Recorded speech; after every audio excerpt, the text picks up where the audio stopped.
Assalamualaikum warahmatullahi wabarakatuh. Alhamdulillahi rabbil alamin, wassalatu wassalamu ala asyrafil anbiya'i wal mursalin wa ala alihi wa sahbihi ajma'in.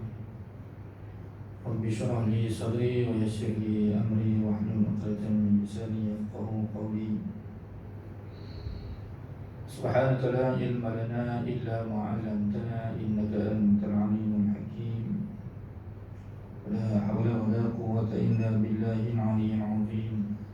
Amma ba'd. An Abi Hurairah radhiyallahu anhu qala qala Rasulullah sallallahu alaihi wasallam u'tiyat ummati fi syahri Ramadan khamsa khisal lam yu'tahunna ummatun qablahum khulufu fami as-sa'im atyabu 'inda Allah min rihil misk tastaghfiru lahumul hitan hatta yuftiru wa yuzayyinu Allahu kulla yawmin jannatahu thumma qala yushiku 'ibadi as-salihun an yulqu 'anhumul ma'unata wal adha ويسيرون إليك وتصفد فيه مردة الشياطين فلا يخلصون فيه إلى ما يخلصون في غيره ويغفر لهم في آخر ليله. قيل يا رسول الله هي ليلة القدر؟ قال لا ولكن العامل إنما يوفى أجره إذا قضى عمله. Diriwayatkan daripada Abu Hurairah radhiyallahu anhu berkata bahwa Rasulullah sallallahu alaihi wasallam telah bersabda,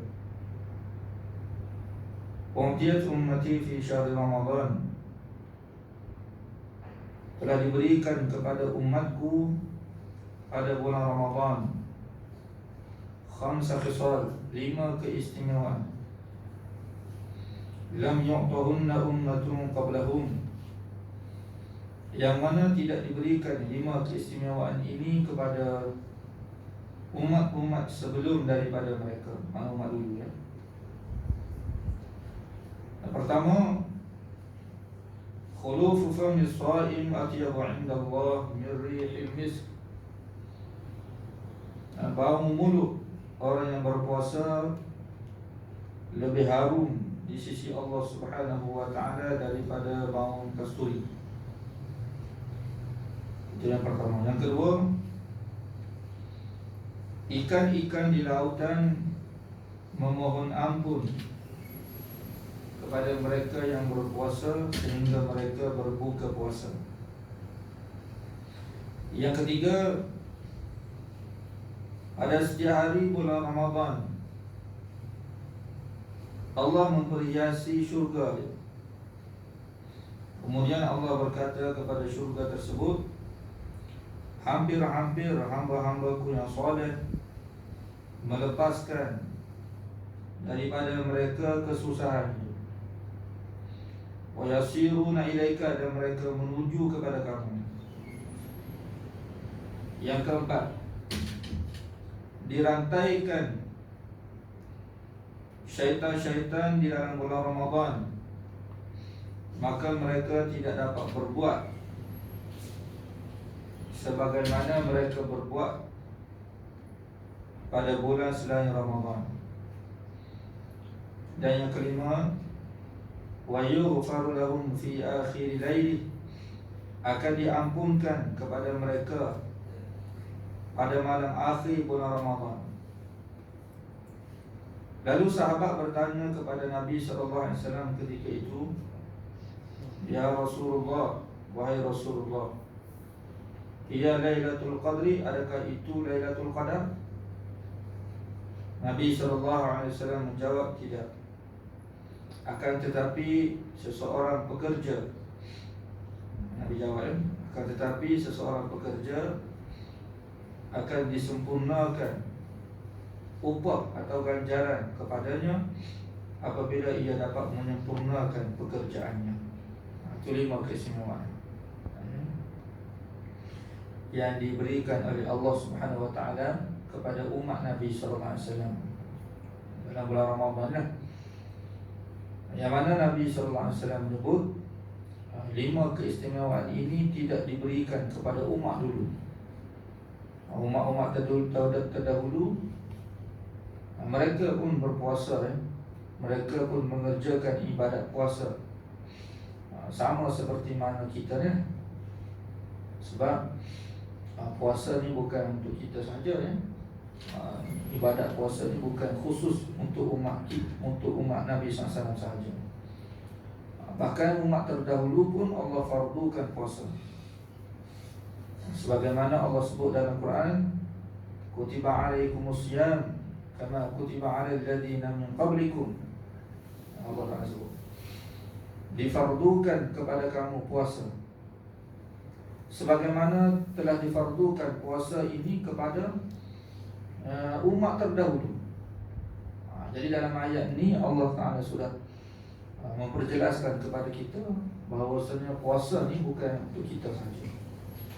Umat terdahulu pun puasa juga. Umat sebelum Nabi ni lah, la'allakum tattaqun, mudah-mudahan kamu dapat bertakwa kepada Allah Subhanahu Wa Taala. Kenapa Allah fardukan puasa kepada umat, kepada kita semua dan kepada umat terdahulu? Sebab puasa ni adalah jalan untuk sampai kepada takwa. Jadi tuntutan takwa ini bukan untuk kita saja. Umat terdahulu pun mereka perlu bertakwa kepada Allah Subhanahu Wa Taala. Jadi oleh kerana puasa ini dapat menjadikan seseorang itu bertakwa kepada Allah Subhanahu Wa Taala,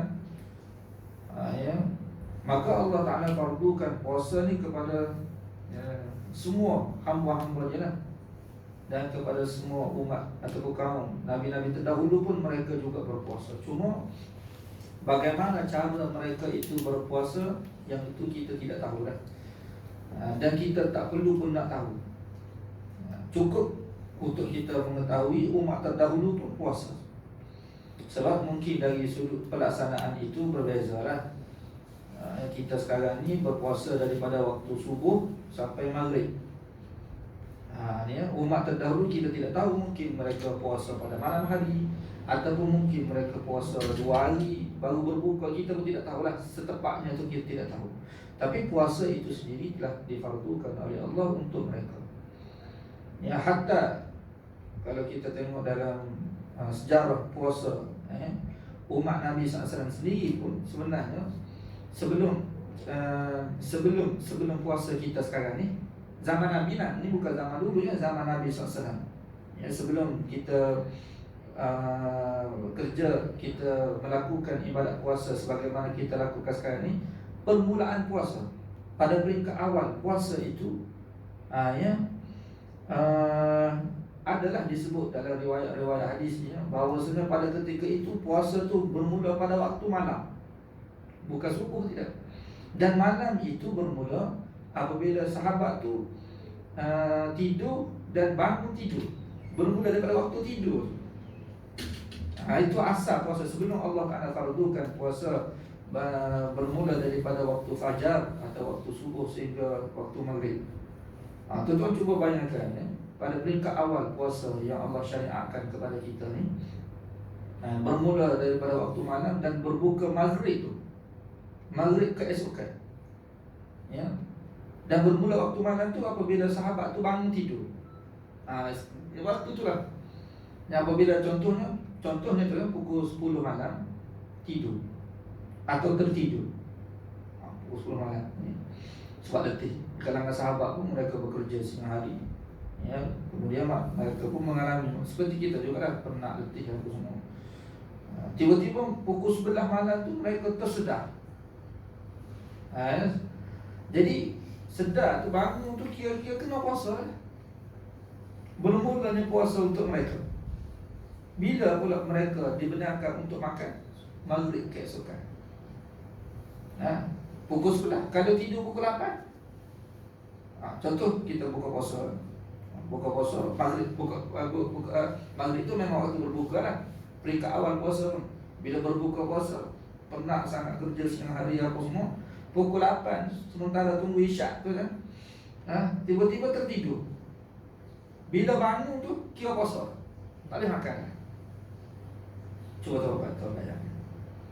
Itulah di kalangan sahabat tu kan, mereka tak tahan, mereka mengadu. Hatta Sayyidina Umar sendiri pun mengadu pada Nabi SAW, kami tidak tahan ya Rasulullah. Ini peringkat awal puasa, tak tahan. Sehingga ada di kalangan sahabat tu bersetubuh pada ketika bukan siang hari, tidak bersetubuh ketika berpuasa tu lah. Mereka kenapa? Sebab tak tahan, nak tunggu tu. Buka sekejap, kemudian tertidur, bangun-bangun kena puasa. Nak kena tunggu maghrib keesokan pula. Itu peringkat awal puasa. Sehingga beberapa orang sahabat mengadu kepada Nabi SAW, kami tak tahan puasa seperti ini. Allah Ta'ala turunkan ayat dalam surah Baqarah. Allah turunkan ayat, uhilla lakum lailatas siyamir rafathu ila nisaikum hunna libasul lakum wa antum libasul lahun alimallahu annakum kuntum takhtanuna anfusakum fataba alaikum wa kulu washrabu al-an bashiruhunna bil ma'ruf wa kulu washrabu hatta yatabayyana lakum al-khaytul abyadu min al-khaytil aswadi min al-fajr thumma atimus siyama ila al-layl. Turun ayat tu. Ayat itulah yang diguna pakai apabila turun ayat tersebut. Puasa seperti itulah kita, puasa seperti inilah bermula daripada turun ayat tersebut sehingga sekarang kita berpuasa. Allah beritahu dihalalkan kepada kamu untuk kamu bersama dengan isteri kamu lailatul siyam, pada waktu malam kamu berpuasa. Malam hari itu bolehlah. Kenapa? Hunna libasul lakum wa antum libasul lahun. Allah sebut, isteri-isteri kamu itu adalah pakaian untuk kamu, dan kamu pun adalah pakaian untuk mereka. Pakaian kan, kita perlu kepada pakaian. Jadi pasangan itu merupakan pakaian kepada kita. Alimallah annakum kuntum takhtanuna anfusakum. Allah sebut dalam Quran, Allah mengetahui bahawa kamu telah melakukan khianat untuk diri kamu sendiri. Allah tak tahu. Di kalangan sahabat tu, khianat apa maksud? Maknanya mereka langgar hukum puasa ketika itu. Mereka setubuh juga walaupun sedang berpuasa, sebab tak tahan. Cuma fataba alaikum, Allah Ta'ala menerima taubat kamu. Maksudnya Allah maafkan kamu. Sebab ini peringkat awal puasa. Falan sekarang ini bashiruhunna bil ma'ruf, gaulah isteri kamu itu dengan cara ma'ruf, dengan cara baik. Pada malam hari itu boleh. Wa kulu washrabu, dan makanlah kamu, minumlah kamu, hatta yatabayyana lakum al-khaytul abyadu min al-khaytil aswadi min al-fajr, sehingga jelas kepada kamu benang putih dan benang hitam, yakni waktu fajar. Daripada situlah Allah Ta'ala benarkan sahabat-sahabat. Bila beberapa orang sahabat mengadu kepada Nabi SAW, puasa seperti ini dahsyat sangat, tak tahan, maka Allah turunkan ayat yang saya baca tadi dalam surah Baqarah. Allah Ta'ala kata, makanlah kamu dan minumlah kamu sehingga jelas benang putih dan juga benang hitam, yakni waktu fajar. Maknanya sehingga masuk waktu subuh tu. Tidur banyak kali pun tak apa, tertidur bangun asal waktu malam, asal tak masuk subuh lagi, boleh. Nak makan ke, nak minum ke, nak bersama dengan isteri pun boleh. Pukul 4 pagi ke, 3:30 pagi ke, pukul 5 pagi ke. Sekarang kira-kira pukul 6 ke, hampir pukul 6 boleh lagi. Cuma apabila masuk subuh tak boleh. Maknanya kita nak cerita di sini syariat kita tu. Cuma hukum asal puasa itu dimasukkan, dihapuskan. Allah gantikan hukum yang baru ini yang sesuai lah untuk kita amalkan sampai sekarang ni, iaitu berpuasa daripada subuh sampai maghrib. Ya, kalau Allah Ta'ala kekalkan hukum tu macam mana tuan? Agak-agak boleh tak kita nak puasa sampai sekarang? Tidur saja, kalau tidak tidur tak apa. Tapi bila tertidur hatta lepas maghrib sekalipun, bangun tu kira puasa. Tak mampu kita nak berpuasa tu. Yang subuh sampai maghrib pun berapa ramai yang tak puasa kan? Jadi di sini kita nak menunjukkan hukum boleh jadi puasa umat terdahulu pun ya berbeza dengan kita yang kita tidak tahu. Cuma Allah Ta'ala sebut dalam Quran, Allah fardukan puasa kepada umat terdahulu sebab puasa ini merupakan jalan yang paling baiklah untuk mencapai ketakwaan kepada Allah Subhanahu Wa Ta'ala. Cuma dalam hadis ini Nabi sebut Allah memberikan 5 keistimewaan kepada umat Nabi yang berpuasa. Yang mana 5 keistimewaan ini tidak diberikan kepada umat dulu. Sedangkan umat dulu pun berpuasa. Kita puasa, mereka puasa. Sepatutnya ganjaran itu samalah. Sebab ibadat itu sama, jadi ganjaran itu sepatutnya sama dari sudut logik akal. Tapi Allah Subhanahu Wa Ta'ala ni, kita sedia maklumnya, Allah Subhanahu Wa Ta'ala ni lebih menyukai umat akhir zaman, umat Nabi SAW. Sehingga Allah mengangkat umat Nabi SAW ini sebagai umat yang terbaik. Yang terbaik dalam senak kabar, berbanding dengan umat-umat terdahulu. Umat Nabi, kita ni umat Nabi adalah umat terbaik. Kuntum khairu ummah, kamu adalah umat terbaik. Bila umat terbaik, terusnya maka ganjaran dia pun terbaiklah. Ganjaran yang Allah sediakan untuk kita walaupun dari sudut zahirnya, mungkin dari sudut zahir umat dulu tu mungkin lebih hebat daripada kita. Dari sudut tubuh mereka, dari sudut Allah Ta'ala sebut dalam Quran, umat dulu ni mereka lebih kuat lagi, mereka lebih kaya lagi, mereka lebih hebat pembangunan yang mereka buat terhadap bumi Allah, kemakmuran yang mereka lakukan terhadap bumi Allah Ta'ala itu lebih hebat lagi. Kanu asyadda minhum quwwatan wa atharul arda wa amaruha aktsara mimma amaruha. Allah sebut dalam Quran, mereka umat-umat terdahulu lebih kuat daripada kamu lagi. Allah sebut kaum Ad adalah kaum yang manusia paling kuat sekali. Sehingga mereka kata, man asyaddu minna quwwah, siapa yang lebih kuat daripada kami? Allah Ta'ala nukilkan lafaz mereka dalam Quran. Dan mereka lebih memakmurkan bumi Allah Ta'ala lebih daripada golongan Arab musyrikin lagi, umat dulu. Tetapi dari sudut kelebihan ni, dari sudut kurniaan, ganjaran, pahala ni, walaupun kita ni tidak sekuat ataupun tidak sehebat umat dulu, kita lebih lagi. Dia seperti Lailatul Qadar, umat dulu mana dapat Lailatul Qadar, Allah berikan kepada kita saja. Jadi 5 keistimewaan yang Allah berikan kepada kita ini menggambarkan betapa istimewanya kita, dan kita patut rasa, kita patut merasai keistimewaan ini, sebab Allah hanya berikan kepada kita, tidak diberikan kepada umat terdahulu. Jadi 5 keistimewaan ini apa dia? Pertama, Nabi sebut dalam hadis ni, khulufu famis sha'im atyabu 'inda Allah min rihil misk. Bau mulut orang yang berpuasa. Khuluf ni mana bau busuk yang keluar daripada mulut orang yang berpuasa tu, Allah bagi tahu lebih harum, mana lebih disukai oleh Allah Subhanahu Wa Ta'ala daripada bau kasturi. Di sisi Allah daripada bau kasturi. Jadi apa maksud di sini? Ada yang mengatakan khuluf ni maknanya bau Allah Ta'ala, yakni ganjaran. Ini adalah ganjaran yang Allah berikan kepada orang yang berpuasa, di mana di hari akhirat nanti akan keluar daripada mulut dia, daripada mulut dia tu bau yang lebih harum lagi daripada bau kasturi. Mana Allah zahirkan di hari akhir nanti. Di dunia tidaklah, tapi di hari akhir nanti bila dibangkitkan di padang mahsyar, ketika itu mulut-mulut orang yang berpuasa akan keluar bau wangi. Seperti mana Nabi sebut dalam hadis, anggota tubuh ni, anggota tubuh kita di padang mahsyar nanti, anggota tubuh yang terkena wudu. Jadi anggota tubuh yang anggota wudu ni akan bercahaya di hari akhirat nanti. Adalah hadis sahih. Jadi Allah itu satu kelebihan. Maknanya di hari akhir nanti Allah zahirkan daripada anggota-anggota wuduk ni cahaya.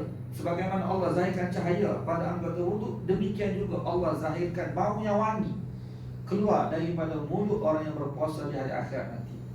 Itu bentuk ganjaran Allah Subhanahu Wa Taala berikan.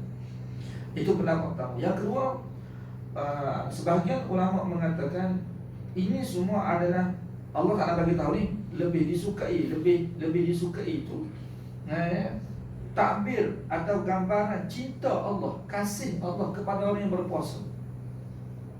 Yang mana Allah Subhanahu Wa Taala menyebut dalam bentuk seperti inilah. Allah Taala memberi satu gambaran kepada hamba-hamba ni bahawa Allah kasih kepada orang yang berpuasa.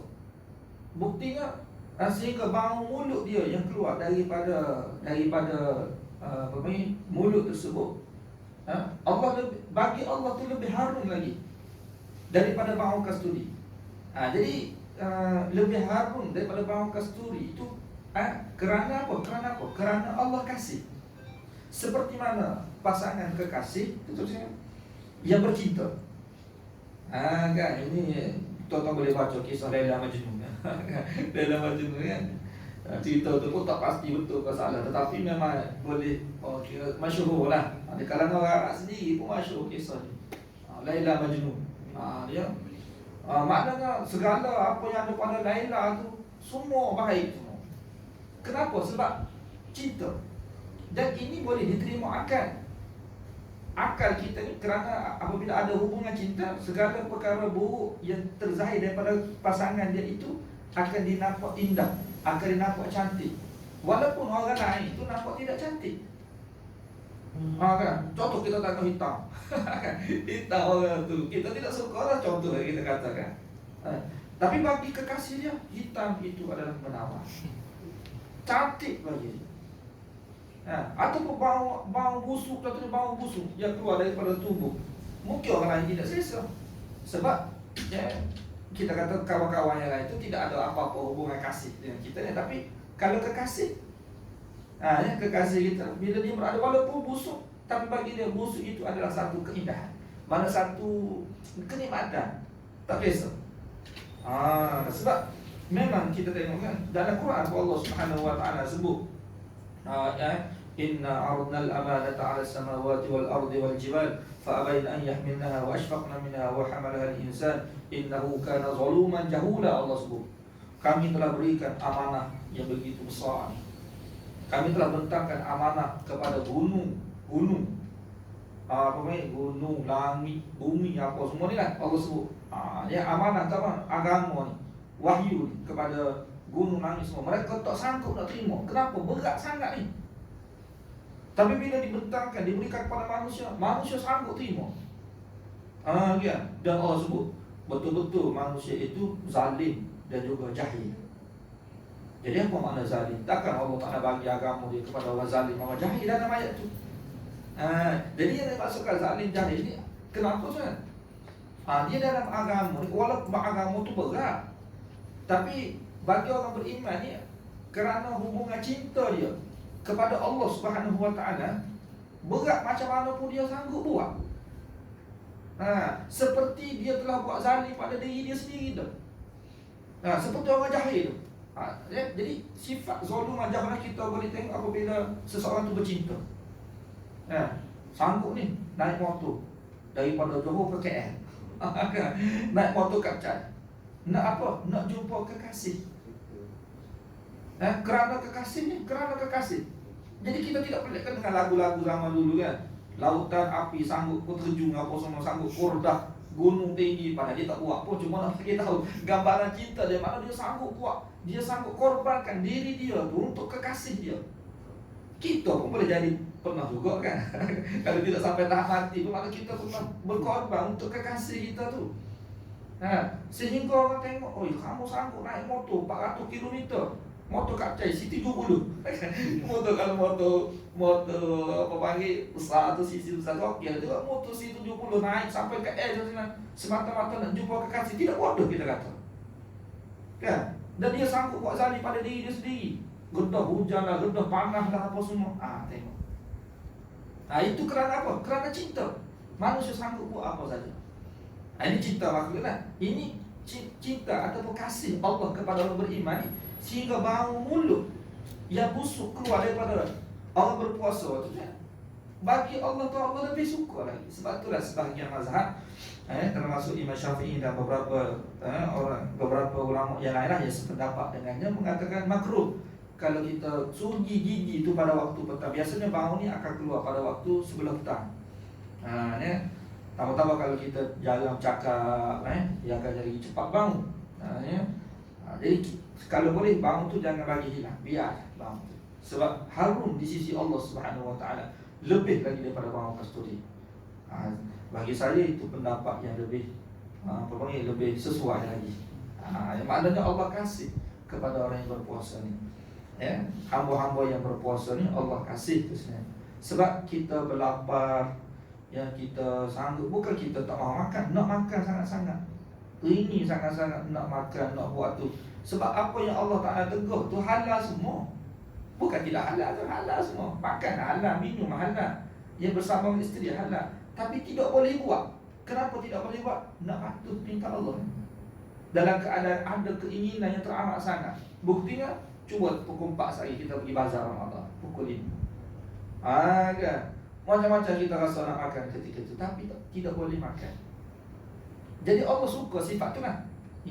Nafsu kita tu nak sangat-sangat. Jadi kita tahan itu kerana apa? Bukan kerana bos kita, bukan kerana siapa-siapa, tidak, kerana Allah. Allah tak lagi. Walaupun contoh kalau kita berada seorang-seorang dalam bilik, boleh sangat kalau kita nak minum air sebab orang tak apa. Boleh sangat. Dia puasa ni beza dengan ibadat-ibadat lain. Ibadat lain kalau kita tak buat, orang tahu. Terus ni. Solat, kalau kita tak solat, orang tahu. Sekurang-kurangnya orang tahu. Siapa dia? Isteri kita sendiri tahu. Anak kita tahu kita tak solat. Zakat, orang tahu kita tak keluar zakat. Boleh cek tu. Sama sekarang ni kan. Haji, orang tahu kita pergi tak pergi. Tapi puasa ni kalau kita tak puasa, orang tak tahu. Mana kita mudah sangat. Ada ni kisah betul ya, kisah. Saya bila cerita ni saya teringat. Ada seorang hamba Allah Subhanahu Wa Taala, dia mengaku.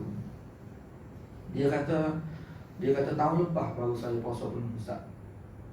Sebelum tu dia tak pernah puasa penuh. Bukan tak pernah puasa, tak pernah puasa penuh. Dia puasa penuh tu kerana anak dia kan. Anak dia darjah 2. Anak dia darjah 2 tu. Bila baca doa kan, Allahumma laka sumtu wa bika amantu, tu anak dia kan. Dia baca doa sekali, sedangkan dia tak puasa. Tidak ada siapa tahu dia tak puasa. Anak dia tak tahu, isteri dia tak tahu, saya ni pun tahu sebab dia cerita je. Dia tidak tahu juga. Dia cerita. Daripada situ dia rasa, sebab anak dia puasa sungguh. Dia tahu anak dia puasa sungguh dengan apa panggil lembek lah, kata lembek lah. Puasa juga. Tak makan, tak minum. Anak seorang anak. Jadi dia malu dengan anak dia. Malu, dia tak sanggup. Sampai dia menangis, dia kata anak dia puasa, buka puasa, sedangkan dia seorang ayah tak puasa ketika tu. Tak ada siapa tahu. Anak ingat dia puasa, isteri ingat dia puasa ketika tu. Daripada situ dia taubat. Daripada situ dia puasa, tapi tak penuh juga lah. Tahu tu, tahu keesokan baru dia puasa. Tahun kemudian tu baru dia puasa penuh. Pada tahun yang puasa tu, mana tahun kedua baru dia puasa penuh. Tak ada siapa tahu. Kalau kita nak tipu, nak tipu diri kita sendiri ni, nak tipu isteri kita, anak kita, boleh kan? Minum air dalam tanah sambil koma.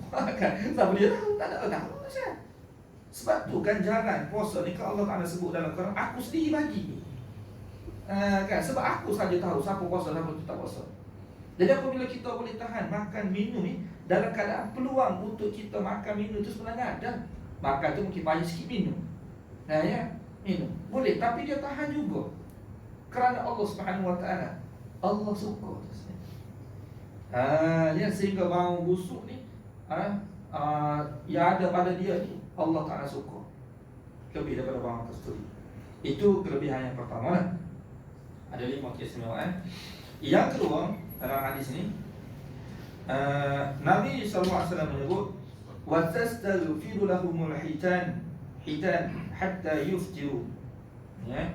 Ikan-ikan di lautan memohon ampun kepada orang yang berpuasa sehingga mereka berbuka puasa. Ya. Jadi apa makna hadis ni? Pendapat pertama mengatakan ikan di sini makna ikan sungguh. Ikan. Ikan yang ada dalam laut tu, ikan-ikan tu memohon ampun kepada orang yang berpuasa. Ya. Itu yang pertama. Pendapat yang kedua mengatakan ikan di sini, apa makna ikan?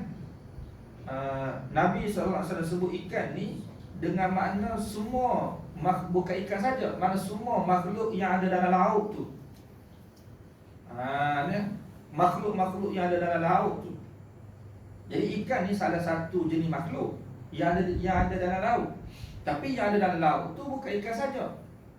Ya. Macam-macam jenis makhluk dalam laut tu lah. Ya. Ketam, kau sotong, kau apa semua. Kan?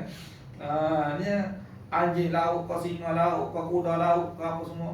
Obo-obo, kau tapak Sulaiman, macam-macam lagi. Yang sebahagian yang kita tahu, makhluk tersebut sebahagiannya mungkin banyak lagi. Kita tu tidak tahu lagi makhluk apa ada dalam laut tu. Tapi dia jenis binatang juga kan. Makhluk yang hidup. Jadi sebagai orang berkata itu semua minta ampun kepada Allah Subhanahu Wa Taala. Cuma kenapa Nabi SAW tidak sebut semua? Nak sebut semua macam mana? Nabi sendiri pun tidak tahu tu saja. Makhluk yang ada dalam laut tu. Bukan tahu ke semuanya. Lepas tu iyalah zaman tu bukan zaman macam kita ni, kita boleh buat kajian menyelam dalam laut apa semua. Cuma dikenali makhluk yang umum. Makhluk kalau sebut ikan makna sahabat tu faham kan? Mungkin kalau sebut obo-obo, sahabat tak pernah jumpa obo-obo. Tapak Sulaiman ke apa semua ketika tu. Jadi kalau Nabi sebut kan, tak tahu lah, mungkin Nabi sendiri pun tidak tahu makhluk tu, nama makhluk tu. Jadi apa yang Nabi sebut ni adalah untuk apa yang diketahui oleh sahabat secara umum. Sama seperti mana dalam Quran lah, Allah Ta'ala sebut tu sebenarnya kurma, antara buah yang ada dalam syurga tu buah kurma. Jadi jangan pula kita tanya buah durian ada tak dalam syurga? Rambutan ada tak? Ada tak dalam syurga? Sebab Allah Ta'ala sebut kurma. Jadi Allah Ta'ala sebut kurma dalam hadis, Nabi sebut pisang apa semua. Ini adalah makan yang dikenali, makanan buah-buahan yang dikenali oleh orang Arab ketika itu. Bukan bermaksud buah tu saja ada dalam syurga. Sebab kalau Nabi sebut durian, sahabat kata buah apa durian? Kita kenal lah duriannya. Kita memang kenal buah durian itu buah rambutan bangsa. Sahabat tidak kenal durian. Sebab tidak ada buah tu di tempat mereka. Kalau disebut jadi perbahasan pula. Asyik tanya Nabi ni buah apa ni? Kami tidak suka buah durian. Tunjuk pula katalah ada buah durian macam tu. Kami tidak suka durian macam ni. Kita suka, kita ni tu kurma tu kita tidak suka sangat kurma tu. Kita makan tu kerana apa? Sunnah Rasulullah kan. Sunnah Nabi, nak ambil sunnah, nak ambil keberkatan kita kata. Tu kita makan tu. Bukan makanan utama kita tu. Setengah-setengah orang tu dia habis puasa tak makan ada kurma tu. Puasa je dia makan. Tapi bagi orang Arab kurma tu adalah makanan utama bagi mereka. Kurma tu. Jadi Nabi sebut kurma dalam Quran, Allah Ta'ala sebut pokok kurma apa semua sesuai dengan keadaan tu. Ya. Jadi dalam syurga bukan kurma saja, kita kena faham. Kalau tanya ada, kalau durian ada lah. Kan? Lepas tu rambutan ada. Sebab dia kata saya tak suka kurma, saya nak durian. Kan? Jadi apa yang dikendaki oleh manusia tu ada dalam syurga. Begitu juga terusnya. Kalaulah Nabi sebut ketam, sotong apa semua ni sahabat, ya, boleh jadi tidak kenal lah makhluk-makhluk seperti itu. Jadi Nabi sebut ikan, bila sebut ikan ni maknanya semua tahu makhluk tersebut. Tapi yang dikendaki sebenar, maksud sebenar, yang memohon ampun kepada orang berpuasa bukan ikan saja. Ikan itu adalah takbir kepada makhluk-makhluk yang ada dalam laut tu. Kau sebenarnya semua makhluk tu, semua makhluk yang ada dalam laut tu memohon ampun kepada orang yang berpuasa. Itu tahu kan? Pendapat tu lebih kuat lagi. Ya. Itu pendapat yang kedua. Pendapat yang ketiga, Ya, mereka katakan ikan ni dia ada satu kaedah dalam bahasa Arab, dia disebut kaedah juz'iyah. Ni dalam ilmu balaghah lah. Siapa yang belajar bahasa Arab ni biasanya dalam ada satu ya, subjek balaghah tu dalam tajuk tu akan ada dalam subjek tu ada satu bab yang kita belajar ni dari sudut bahasa lah, bahasa ya. Dia sebut juz'iyah. Juz'iyah tu maknanya kita sebut tu sebahagian, tapi maksud yang kita kendaki itu adalah keseluruhan. Itu maksudnya. Maksudnya kalau dalam ayat ni, dalam hadis ni, Nabi sebut sebahagian daripada jenis binatang, tapi yang dikendaki sebenarnya adalah kesemua binatang. Itu maksud dia. Contoh, kalau contoh dalam Quran ni tu Allah Ta'ala sebutlah dalam Quran surah Baqarah, Allah kata warka'u ma'ar raki'in. Ini contoh juz'iyah ya. Warka'u ma'ar raki'in, apa maksud dia? Hendaklah kamu rukuk bersama dengan orang yang rukuk. Itu perintah Allah. Hendaklah kamu rukuk bersama orang rukuk. Jangan pula kita pergi masjid kita rukuk saja. Lepas tu siap lah. Ya. Kenapa? Ada saya rukuk dah. Dah Allah tak nak suruh rukuk, saya rukuk je lah. Lepas tu sujud mana? Sujud Allah tak nak dia suruh. Ya, dah Allah tak nak kata dalam warka'u, hendaklah kamu rukuk bersama rukuk. Kita pergi masjid rukuk aja. Lepas tu imam iktidal ke, imam qiyam ke, imam apa semua kita tak mau ikut lah. Sebab kita rukuk saja. Mana boleh gitu? Apa makna ayat? Jadi Allah Subhanahu Wa Taala sebut rukuk dan sujud ni terusnya adalah rukuk dan sujud ni adalah mana satu bahagian solat. Kalau kita solat tu kita bermula dari takbir kan.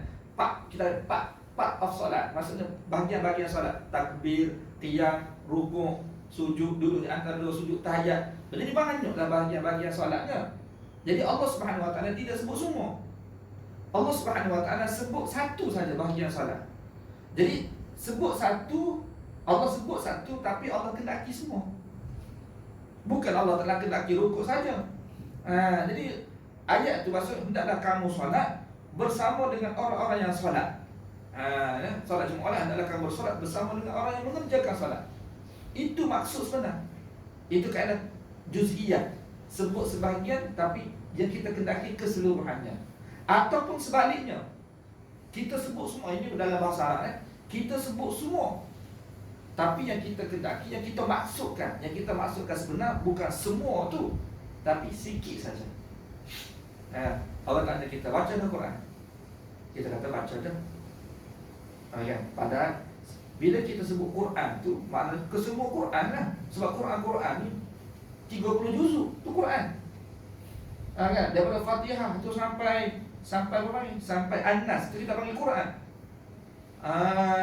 Jadi orang tanya kepada kita, awak baca dah Quran? Kita baca dah Quran. Padahal yang kita baca Quran tu surah Yasin dah tu. Surah Yasin dah. Jadi adakah kita menipu? Kan sepatutnya kita kena baca 30 juzuk lah Quran tu. Tidak. Ya, jadi walaupun kita sebut semua tapi maksud kita sikit tu. Kan walaupun kita satu muka, kita contoh kita baca Quran pagi tadi, satu muka. Kalau aku tanya kita baca dah Quran, baca dah. Kan? Jadi seolah-olah kita jawab seperti mana kita baca semua Quran, padahal kita baca sebahagian. Jadi sebut semua tapi yang kita maksudkan itu adalah sebahagian saja. Dia jadi sebalik dengan yang tadi. Cukur kepala. Kan? Cukur dah kepala. Ini bahasa sebahagian kita disebut cukur rambut. Cukur rambut tu betul lah. Tapi sebahagian kita dia sebut cukur kepala. Cukur kepala ni makna apa maksud cukur kepala? Sebab kepala ni kan, kepala tu yang ada pada kepala kita, rambut, telinga, hidung, mata, apa semua tu kepala kan. Jadi orang bila kita kata cukur kepala, yang kita maksud tu kan, bukan cukur putus kepala kita tu tidak kan. Maksudnya kita cukur, kita potong rambut kita. Dan itu maksud kita sebenar. Tidak dikatakan menipu lah. Kalau kita kata cukur rambut betul lah. Tapi kalau sebahagian manusia dia kata cukur kepala. Ini kaedah dalam bahasa Arab. Jadi yang dalam hadis ni Nabi sebut ikan ni, ikan. Nabi sebut ikan. Tapi maksud sebenar tu bukan ikan ataupun makhluk yang ada dalam laut saja, tapi semua makhluk-makhluk yang ada di ladang laut terusnya, ni yang ada dalam apa panggil, dalam di atas daratan apa semua ni, dan yang ada atas udara apa semua, binatang-binatang semua ni memohon ampun kepada orang yang berpuasa sehingga mereka berbuka puasa. Itu pendapat ketiga tu kan. Pendapat keempat mengatakan, ni apa makna sebenar ikan ni dalam hadis ni? Ni mereka kata yang sebenarnya Nabi sebut ikan ni maksudnya adalah untuk menyebut, untuk memberitahu kepada umat dia ni bahawa banyaknya makhluk tu. Jadi yang Nabi kendaki tu adalah banyak. Ikan tu dengan mana banyak makhluk yang apa panggil, yang memohon ampun. Sebab teruskan kalau kita belajar bahasa Inggeris bahasa Inggeris, dan di bahasa Inggeris pula saya tidak mahir sangat, cuma sebab kita pernah belajar kan, sikit-sikit tu kita tahulah. Dia ada satu tajuk dalam bahasa Inggeris ni, kita sekolah rendah pun belajar countable and uncountable nouns. Maksudnya benda-benda yang boleh bilang dan ada benda yang kita tak boleh bilang.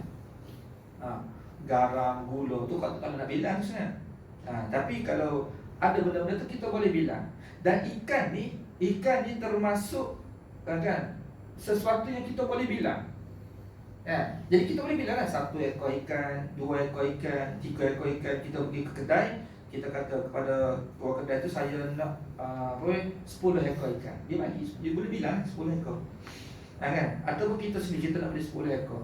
20 ekor ke 30 ekor ke 100 ekor, kita boleh bilang satu-satu. Tidak mengambil kilo dah lah, sebab kita kira ekor. Jadi boleh bilang. Jadi ikan yang kita boleh bilang tu ikan yang ada dalam pasar. Kalau ikan tu dalam laut tu saya nak bilang macam mana? Kan? Kita kata cencaru contohnya, cencaru. Berapa ekor dah cencaru ada dalam laut? Cuba bilang. Tidak ada seorang pun boleh bilang. Tu maknanya dia termasuk tidak boleh bilang tu. Lepas tu kalau kita fikir tu, makhluk-makhluk ni dia ada 2 bahagian yang masuk sini. Bilangan jenis, bilangan kuantiti. Jenis tu apa maksud? Contoh kita kata dalam laut tu ikan tu, kita kata ikan, cencaru tu satu jenis ikan. Satu ikan kan dia banyak jenis tu tak? Cencaru tu satu jenis. Cencaru tu jenis pertama, kembun jenis kedua, selayang, sarding, macam-macam lagi jenis ikan. Jadi dari sudut jenis tu sendiri pun kita tak boleh nak bilang dah terusnya. Berapa jenis ikan ada dalam laut? Kita tengok dalam akuarium kan, macam-macam ikan pelik-pelik tu. Itu bukan kesemua lagi tu. Banyak lagi ikan. Ikan yang ada lampu pun ada, ikan elektrik pun ada tu terusnya. Ikan elektrik saya biar korang tengok, ikan elektrik pun ada. Banyak ikan tu kalau kena boleh mati terusnya. Tidak mengalir pula, elektrik pelik juga gitu kan. Sebab kalau kita belajar sains ni, elektrik dalam air tu dia mengalir kan. Hak tu itu bila tak tahu lah, Allah Subhanahu Wa Taala tu dia Maha berkuasa, dia cipta pelik-pelik ikan tu kan. Jenis ikan tu pula. Berapa jenis ikan? Kalau kata 10 jenis di akuarium tu, mungkin kita boleh kata, kalau tengok pada rekod dia tu kan, mungkinlah dia boleh kata di tempat kita ni kita ada 200 jenis ikan. Di akuarium tu bukan dalam laut tu sebenarnya. Kita cerita dalam laut tu.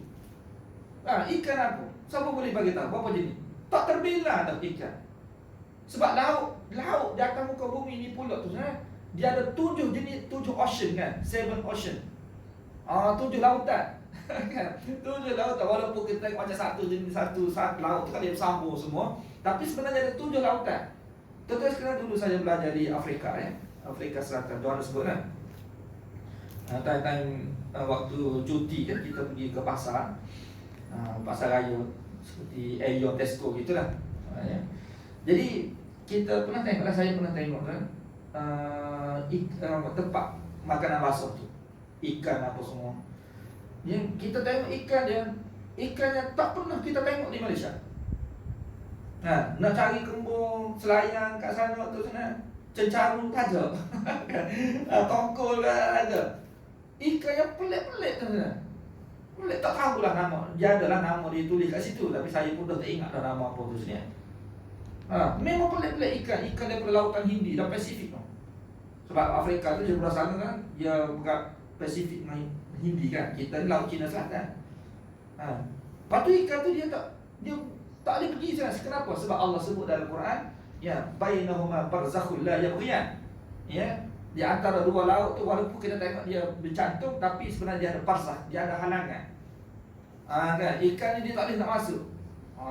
Kan, tapi bukan semua makhluk lah. Mungkin adalah makhluk-makhluk tertentu dia boleh masuk, cuma secara umumnya dia ada ikan tu dia, kita pun tak tahu lah. Mungkin ahli sains boleh huraikan dengan begitu detail tentang perkara seperti ini.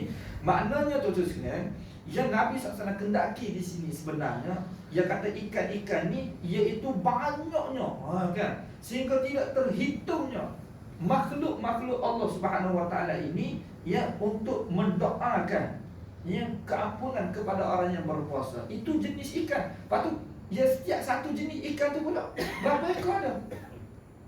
Jenis tu kita contoh tu kita kata di akuarium kan. Contoh kita kata 200 jenis. Lepas tu setiap jenis yang pertama, cecaru, berapa ekor ada cecaru? Kan? Jenis kedua, kembung, berapa ekor kembung ada dalam laut? Jenis ketiga pula, kan, ikan tokok, berapa jenis tokok ada? Berapa jumlah dia, jumlah kuantiti dia tu berapa ekor? Tak terkira. Lepas tu terakhir beramok pula kan. Beramok pula. Dahsyat tu kan. Dia banyak kan.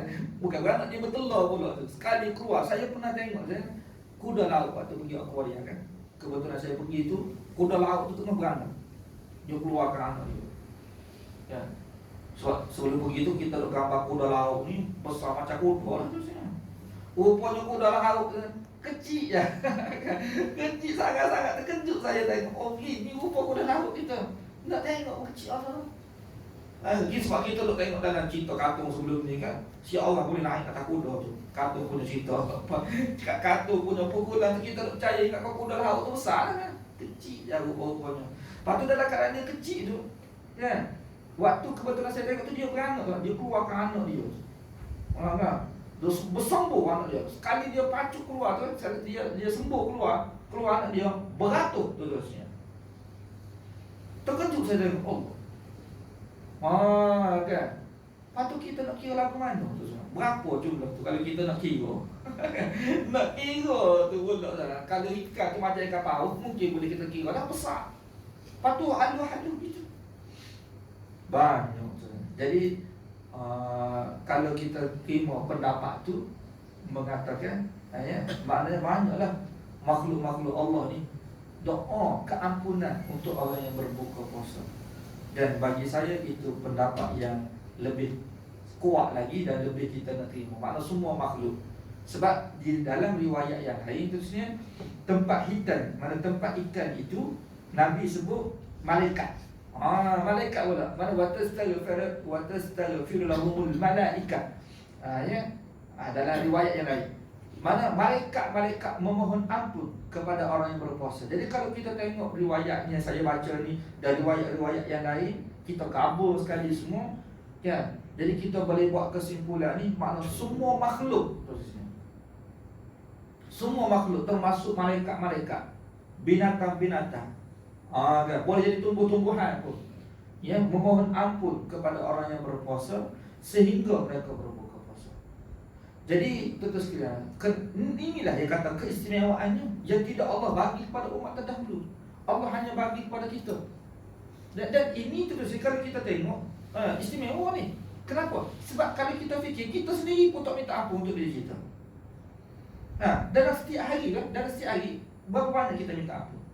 Istighfar. Sampai tak 100 kali? Atau 200 kali ke? Atau 300 kali ke? Atau 1000 kali ke? Atau sekali ampun pun tak ada. Atau 1 kali pun tak pernah ada kita minta ampun. Atau ala kadar ada lepas salat astagfirullahalazim. Lepas tu tak ada. Ya, ni untuk diri kita, ni bukan untuk orang lain, untuk diri kita sendiri. Berapa banyak kita minta ampun kepada Allah Subhanahu Wa Taala. Jadi Allah Taala nak bagi tahu kita sendiri, ya, walaupun hamba-hamba dia ni tidak minta ampun untuk dirinya sendiri, ya, tetapi Allah Subhanahu Wa Taala jadikan Hanya makhluk, Allah jadikan makhluk lain ni tolong minta ampun untuk diri kita sendiri, sehinggalah berbuka puasa.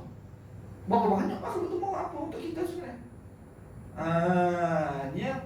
Jadi inilah yang istimewanya. Sebab itulah bila kita tengok kan Nabi sebut dalam hadis yang lain, Ramadan tu bulan keampunan. Apa maksud bulan keampunan? Bulannya memang Allah Subhanahu Wa Taala tu memang nak ampun dosa-dosa hamba ni. Ramadan, bulan Allah curahkan rahmat dia, bulan Allah curahkan keampunan dia tu kepada kita. Sebab itulah selepas daripada Ramadan kan, habis saja Ramadan 30 hari, 29 hari ni, Allah berikan kepada kita satu hari kan, kita boleh sebut sebagai Aidul Fitri. Aidul Fitri. Aidul Fitri itu mana hari raya fitrah. Kenapa disebut fitri di situ? Sebab hamba Allah itu dia berada dalam keadaan fitrah ketika itu. Fitrah itu maksudnya bersih daripada dosa. Seperti mana Nabi sebut dalam hadis yang lain, kullu mauludi yuladu 'alal fitrah. Setiap bayi dilahirkan itu berada dalam keadaan fitrah, Nabi sebut. Fitrah itu maksudnya bayi itu tidak ada dosa lah. Sebab itu kita sebut itu sebagai fitrah. Jadi hamba Allah ni bila dia berada pada hari raya tu, dia sebenarnya berada dalam keadaan fitrah, bersih dia daripada dosa-dosa tu. Kenapa? Sebab banyak sangat ni makhluk-makhluk Allah, termasuk malaikat-malaikat, binatang-binatang telah memohon ampun selama 30 hari tu kan. Bukan 1 hari, 2 hari, 3 hari, tidak, 30 hari atau 29 hari bulan Ramadan tu. Kan? Sebab itulah Allah kurniakan kepada kita hari untuk kita bergembira terusnya. Sebenarnya kita bergembira tu kerana apa? Kerana diri kita ni mana bersih daripada dosa. Bila bersih daripada dosa ni, maknanya kita selamat daripada azab Allah Subhanahu Wa Taala. Sebab azab Allah itu Allah sediakan untuk orang yang melakukan dosa. Kan? Bila orang itu tidak ada dosa, dia selamatlah daripada azab Allah Subhanahu Wa Taala. Tu kelebihan dia. Sebab tu kita bergembira. Kalau orang beriman dia bergembira tu kerana dia faham perkara seperti itulah.